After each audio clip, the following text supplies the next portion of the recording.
갈라디아서 4장 8절에서 20절 말씀 우리 다 같이 합독하겠습니다.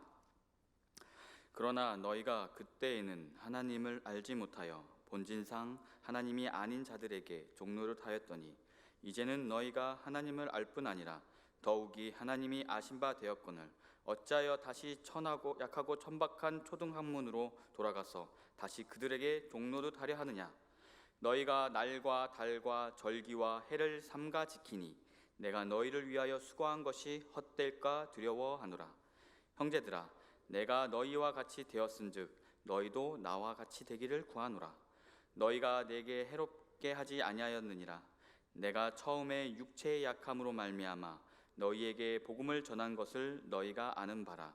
너희를 시험하는 것이 내 육체에 있으되 이것을 너희가 업심여기지도 아니하며 버리지도 아니하고 오직 나를 하나님의 천사와 같이 또는 그리스도 예수와 같이 영접하였도다. 너의 복이 지금 어디 있느냐? 내가 너희에게 증언하노니 너희가 할 수만 있었다면 너희 눈이라도 빼어 나에게 주었으리라. 그런즉 내가 너희에게 참된 말을 함으로 원수가 되었느냐? 그들이 너희에게 대하여 욕심내는 것은 좋은 뜻이 아니요 오직 너희를 이간시켜 너희로 그들에게 대하여 열심을 내게 하려 함이라. 좋은 일에 대하여 열심으로 사모함을 받은 내가 너희를 대하였을 때 아니라 언제든지 좋으니라. 나의 자녀들아, 너희 속에 그리스도의 형상을 이루기까지 다시 너희를 위하여 해산하는 수고를 하나니 내가 이제라도 너희와 함께 있어 내 언성을 높이려 함은 너희에 대하여 의혹이 있음이라. 아멘.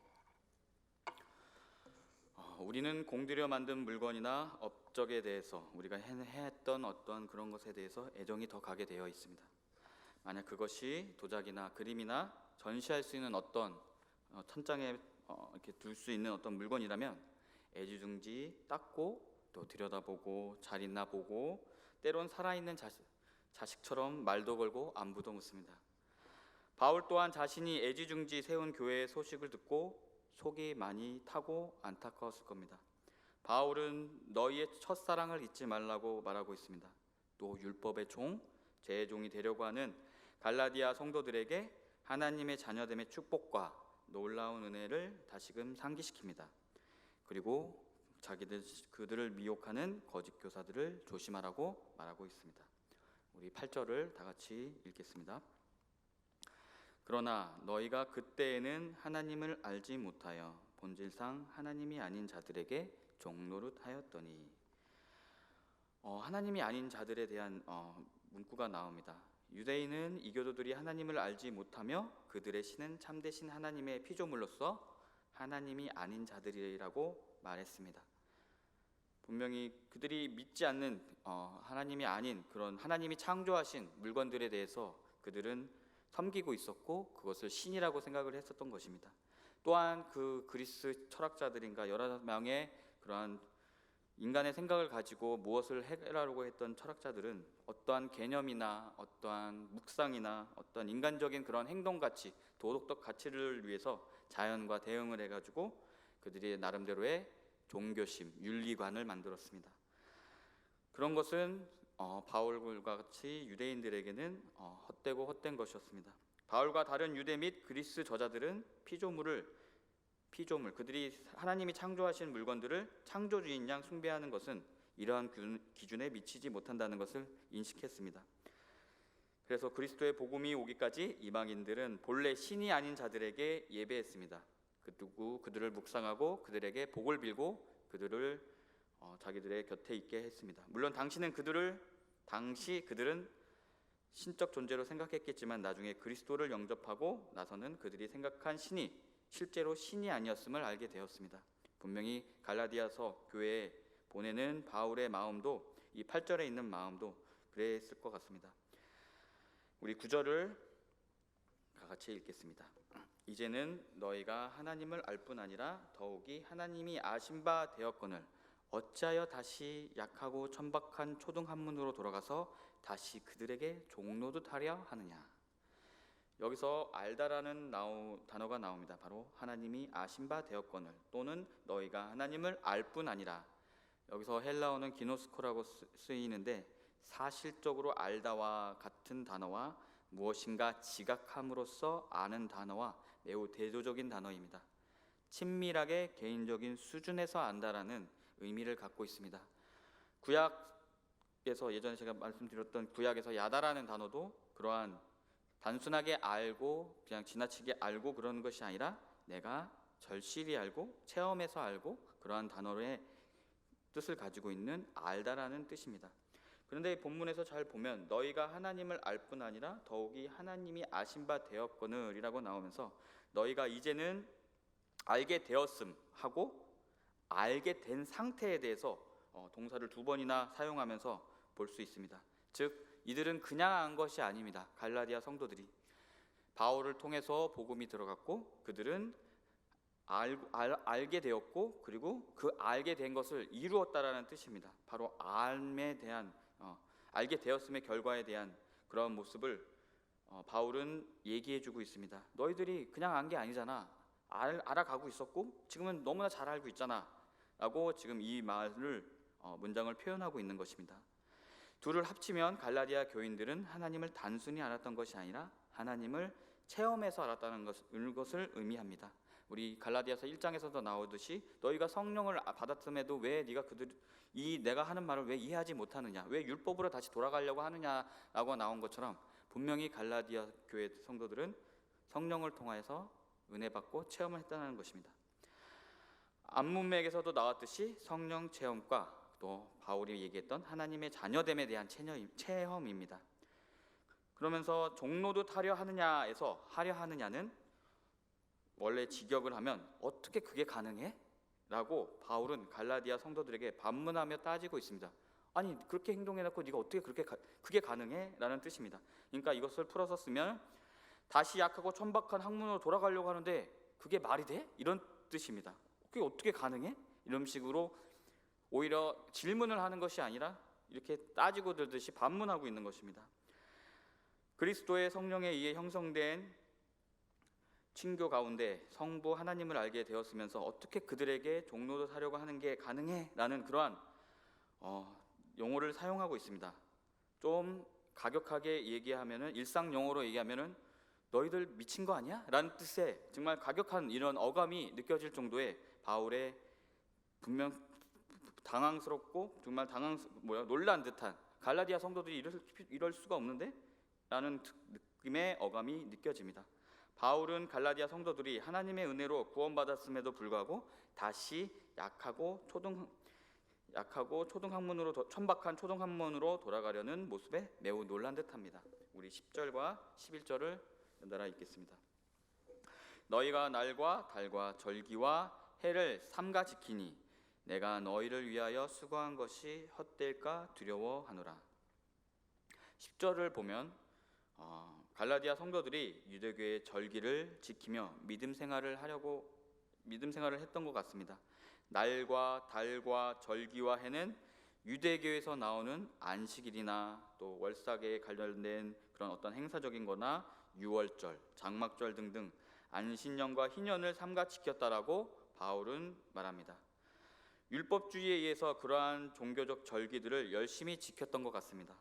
율법은 본래 선한 것이지만 그것은 구원을 얻기 위한 방법으로 왜곡될 때는 인간을 속박하는 그러한 도구로서 사용되는 결과를 초래하기도 합니다. 그것을 바로 바울은 앞에서도 지적했고 또 율법의 저주 아래에 있었던 자같이 다시금 갈라디아 성도들이 행동하는 것을 보면서 자신의 그 수고가 헛된 것임을 바울은 이야기합니다. 이러한 형식적인 의례의식은 그냥 행동일 뿐입니다. 절기법에 의한 여러 율법에 담긴 깊은 뜻을 헤아리며 그 의식을 지켜나갈 때 예배가 되는 것이고 우리가 레위기를 묵상했듯이 하나님의 진심을 깨닫는 것입니다. 그리고 그것이 신앙이 되는 것입니다. 바울은 율법의 모체가 바로 예수 그리스도이며 그 완결은 바로 십자가의 사역과 부활의 승리라는 것을 알고 있고 가르쳤습니다. 그렇기 때문에 율법에 얽매이지 말고 너희들이 율법 앞에서 율법이 예견하고 예표하고 있는 그리스도를 더욱더 섬기며 믿음으로써 너희가 의롭게 인침받았다는 것을 얘기하고 있는데 왜 갑자기 너희들이 율법을 다시금 돌아가려고 하느냐라고 하면서 다시금 10절과 11절을 통해서 내가 너희들에게 향했던 수고가 헛될까 두렵다라고 말하고 있습니다. 바울은 율법 자체를 부정하지 않습니다. 그냥 그 수고가 헛될까 봐 걱정하고 있습니다. 그래서 바울은 12절 다음 절에서 갈라디아 성도들에게 권면합니다. 우리 12절을 읽겠습니다. 12절 형제들아 내가 너희와 같이 되었은즉 너희도 나와 같이 되기를 구하노라. 너희가 내게 해롭게 하지 아니하였느니라. 바울 자신이 유대인임에도 불구하고 유대인으로서의 긍지와 자부심을 버리고 이방인과 같이 된 사실을 이야기하고 있습니다. 실제 바울은 이방인의 사도로서 그 자신이 전파하는 복음을 수용할 이방인들의 상황을 누구보다도 잘 파악하였고 또 그들과 같은 상태로 자신을 두었습니다. 제가 고린도전서 9장 19절에서 22절과 24절을 읽겠습니다.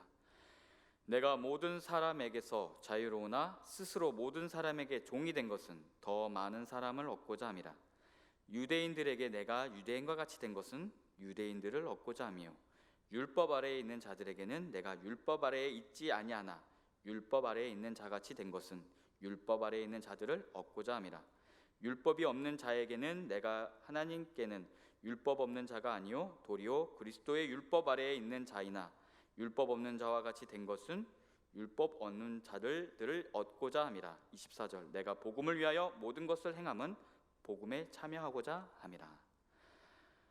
좀 어렵게 이렇게 막 얘기가 나오고 있지만 결국에는 내가 너희와 같이 되었다라는 것은 바로 너희들을 복음에 참여하고자 함이라고 고린도전서 9장 24절에 분명히 말하고 있습니다. 이와 같이 바울이 하나님의 잃은 양들을 찾기 위하여 자기의 모든 지위와 유대인으로서의 우월감을 헌시착같이 내버린 것은 바로 하나님의 사랑의 실천이었습니다. 그런 것과 같이 갈라디아 교회에서도 내가 너희와 같이 된 것처럼 너희도 나와 같이 되어서 나의 이해와 나의 그런 어떤 상황과 나의 신학과 나의 그런 깊은 깨달음을 너희가 알기를 원한다라고 12절에서 말하고 있습니다. 우리 13절과 16절을 연달아서 읽겠습니다. 내가 처음에 육체의 약함으로 말미암아 너희에게 복음을 전한 것을 너희가 아는 바라. 너희를 시험하는 것이 내 육체에 있을 때 이것을 너희가 업신여기지도 아니하며 버리지도 아니하고 오직 나를 하나님의 천사와 같이 또는 그리스도 예수와 같이 영접하였도다. 너희의 복이 지금 어디 있느냐? 내가 너희에게 증언하노니 너희가 할 수만 있었더라면 너희 눈이라도 빼어 나에게 주었으리라. 그런즉 내가 너희에게 참된 말을 함으로 원수가 되었느냐? 바울은 여기서 여러 가지 얘기들을 하고 있지만 저는 개인적으로 묵상했을 때 바울이 갈라디아 사람들을 처음 방문했을 때의 추억을 생각나게 하는 것 같습니다. 여기서 바울의 육체의 약함이 무엇인지 정확히 언급되어 있지는 않습니다. 그러나 드러날 정도로 다른 사람이 옆에서 지켜봤을 때 알 정도의 어떤 육체적인 약함이었음을 알 수 있습니다. 왜냐하면은 14절에 같이 내 육체가 약함을 알았 13절과 14절이요. 내 육체의 약함을 알았고 너희가 시험하는 것이 내 육체에 있었다라고 말하는 것을 보면 바울의 그러한 어떤 가시죠. 그 가시가 사람들에게 드러나 보였다라는 것입니다. 그것이 아마도 습관적인 두통이었을 수도 있고 일반적인 몇명 학자들이 얘기하는 것처럼 간질이었던 것일 수도 있고요. 또 생명에 큰 지장이 없는 만성적 질병이나 장애일지도 모릅니다. 그러했던 바울에게 편견을 가지지 않고 바울의 말씀을 하나님의 천사와 같이, 여기서 천사는 말씀을 전하는 전령꾼을 말합니다. 또는 그리스도 예수님께서 직접 말씀하시는 것 같이 영접했다는 것에 대해서 얘기하고 있고 그것에 대해서 감정적으로 간사를 표하고 있습니다. 너희가 나의 말을 들었을 때 나의 이렇게 어떠한 장애가 있었고 어떠한 약함이 있었는데도 너희가 나의 그런 겉모습을 판단하지 않고 나의 진심을 받아주면서 바로 하나님의 천사와 같이 나의 말을 받았지 않았느냐, 그리스도 예수와 같이 나의 말을 받았지 않느냐라는 식으로 지금 첫 관계에 있어서의 그런 모습들, 은혜 받았던 갈라디아의 성도들의 모습을 지금 언급하고 있습니다. 바로 바울에게 은혜 받았던 나를 떠올리게 하며 지금은 너희들에게 책망하는 말을 하고 있지만 그날의 그 사랑과 긍휼로 내가 너희들을 책망하고 있다라고 말하고 있습니다. 그러면서 15절과 16절에서는 되게 가격하게 말합니다. 오죽 자신의 마음을 몰라줬으면 너희 눈이라도 빼어 나에게 주어서 나의 마음을 알게 하고 싶다라고 말하는 듯합니다. 너희 눈이라도 빼어 나에게 주었으면 나의 마음을 들여다보고 나의 심정을 알고 내가 왜 이렇게 너희들을 책망하는지 알 것이다라고 말하고 있습니다. 16절에서는 원수까지 말이 나옵니다. 나의 열심을 오해하지 말라는 뜻입니다. 오해하지 말라는 뜻은 바로 이제 17절에 이어져서 나오는 말인데요. 너희가 지금 내가 책망하는 소리가 듣기 싫어하지만 내가 너희를 그리스도의 사랑으로 책망하는 것이다라고 바울은 말하고 있습니다. 그리고 17절과 18절에서 나오듯이 거짓 교사들의 열심과 내가 너희들을 향한 열심은 매우 다르다라고 다음 구절에서 이야기하고 있습니다. 우리 17절과 18절을 읽겠습니다. 그들이 너희에게 대하여 열심을 내는 것은 좋은 뜻이 아니요 오직 너희를 이간시켜 너희로 그들에게 대하여 열심을 내게 하려 함이라. 좋은 일에 대하여 열심으로 사모함을 받아음은 내가 너희를 대하였을 때 아니라 언제든지 좋으니라. 거짓 교사들은 갈라디아 성도들에 대해 좋은 뜻에서 열심을 내는 것처럼 보이나 실상 그들에게 혼란과 의혹만을 가중시키는 일임을 바울은 전 문맥을 통해서 이야기하고 있습니다. 율법의 저주 아래 너희들이 처해 있는데 왜 다시 율법으로 돌아가려고 하느냐, 또 하나님의 자녀됨을 너희가 모르느냐라고 하면서 거짓 교사들이 유대주의에 관련된 그러한 것을 예수 그리스도의 복음을 곡해하고 있는 것을 지금 지적하고 있는 것입니다.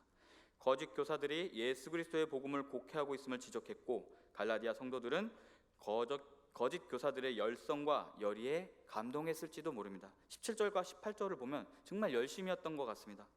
그럴싸한 신학적인 논리로 그들을 위한다고 하는 얘기처럼 그들을 인도했습니다. 바울은 말합니다. 좋은 일에 대해 열심히 사모해야 한다라고. 이거는 맞습니다. 우리 또한 남을 가르치거나 영향을 줄 수 있는 말에 대해 조용히 분별해야 됨을 말하고 있습니다. 이 세상에서 가장 무서운 사람은 책 한 권만 읽고 세상을 해석하고 연구하는 사람이라고 누군가 이야기했던 말을 들었습니다. 한 가지 깨달음에 꽂혀서 세상을 움직이려고 했던 사람들을 우리는 역사를 통해서 봤습니다. 히틀러의 유대인에 대한 대량 학살이나 스탈린 자신의 정치적 입지를 위해서 많은 사람들을 정치적 목적으로 숙청을 했던 그런 많은 그런 사람들이 있었습니다. 이들의 역사를 보면 편협한 생각과 감정에 의한 무변별한 열심은 무서운 결과를 낳는다는 것입니다. 그래서 바울은 그것을 지적하고 있습니다. 너희들이 열심을 내고 성의를 내는 것은 좋지만 좋은 일에, 옳은 길에 열심을 내야지 너희들을 갈라디아 성도들을 율법의 종으로 매이게 하는 그러한 열심을 다하는 것은 너희들 열심을 다하는 것이 아니하다라고 분명히 얘기하고 있습니다. 그래서 바울도 거짓 교사들을 보면서 그러한 비판을 하고 있습니다.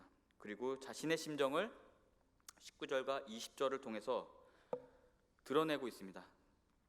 우리 19절을 읽겠습니다. 너희 자녀들아, 너희 속에 그리스도의 형상을 이루기까지 다시 너희를 위하여 해산하는 수고를 하노니. 여기서 갈라디아인들은 로마 아버지들을 자녀에게 절대적인 권한을 행사하는 지배적 아버지라는 것을 잘 알고 있습니다. 그러한 애정과 친밀함을 가지고 바울은 갈라디아 교인들에게 이야기하고 있습니다. 그래서 자녀들아 라고 하면서 내가 부모임을, 또 너희들을 사랑하는, 그렇게 아끼는 어떤 가족임을 표현하고 있습니다. 그래서 그 안에서의 아버지와 같은 모습을 보여주고 있습니다. 바로 훈계하는 모습이죠. 우리가 아버지를 경외하는 것은, 또 하나님 아버지를 경외하는 것은 그분을 공경하는 것도 있지만 그만큼 두렵고 떨리게 그렇게 공경하고, 또한 우리가 잘못되었을 때 훈계하고 화내는 그런 아버지의 사랑을 보게 됩니다. 때로는 오해할 수 있겠지만 그 안에서 자녀들을 사랑하는 그러한 훈계였습니다. 또한 여기서 해산하는 수고가 나옵니다. 바로 어머니의 어떠한 사랑을 얘기하고 있습니다. 해산의 고통은 인간이 경험하는 가장 가혹한 고통으로 간주되었을 것 같습니다. 바로 숙련된 산파가 도와준다 해도 출산 중에 사망하는 산모가 많았습니다. 그의 바울의 사랑과 희생에 대해서 바울은 어머니가 10달 동안 아이를 품은 그러한 해산의 고통을 비유하면서 얘기하고 있습니다. 저는 아이를 낳아보진 않았지만 대단한 고통인 것은 분명합니다. 10달 동안 산모는 마음과 몸의 변화를 견딥니다. 바로 호르몬이 아이들을 출산하기 위해서 많은 호르몬의 변화를 겪게 되면서 심적으로나 몸적으로나 많은 어려움을 겪는다라고 저는 알고 있습니다. 그것 또한 그렇고 또 출산의 고통을 감당하는 것은 한 생명을 온전히 태어나게 하기 위함입니다. 바울의 심정이 어떠하였는지를 우리가 이 본문을 통해서 느낄 수 있습니다. 우리 20절을 보겠습니다. 20절. 내가 이제라도 너희와 함께 있어 내 언성을 높이려 함은 너희에 대하여 의혹이 있음이라. 많은 고대 수사학자들은 정서적으로 감동적이고 고통스러운 상황에 직면할 때 내가 무슨 말을 해야 할지 모르겠다라고 솔직하게 권고를 한다라고 합니다. 이와 같이 바울도 20절에서 보면은 언성을 높이려 하면은 너희에 대하여 의혹이 있음이라라고 하면서 앞에서 따지기는 했지만 내가 도대체 너에게 무슨 말을 해줘야 될지 모르겠다라는 것이 드러납니다. 특히 여기서 의혹이 있습니다. 맨 마지막 절이요. 맨 마지막에 번역된 헬라어는 어찌할 바를 모르다 당황해 하다라는 뜻을 갖고 있습니다.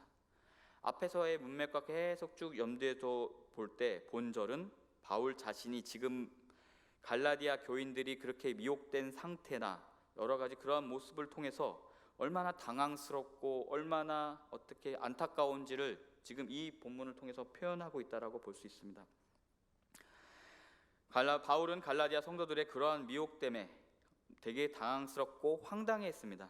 앞에서와 같이 초등교사나 후원자 여러 가지 단어들을 사용하면서 등등으로 도움으로 커가는 아이들의 비유도 또 율법에 대한 것과 같이 기막히게 맞아떨어져 갑니다. 바로 갈라디아 성도들이 더 성장해야 된다는 것을 그 앞에 비유를 통해서 볼 수 있고요. 그래서 20절과 같이 편지에 쓸 정도면 이러한 답답함을 쓸 정도면 바울이 얼마나 답답했는지를 알 수 있습니다.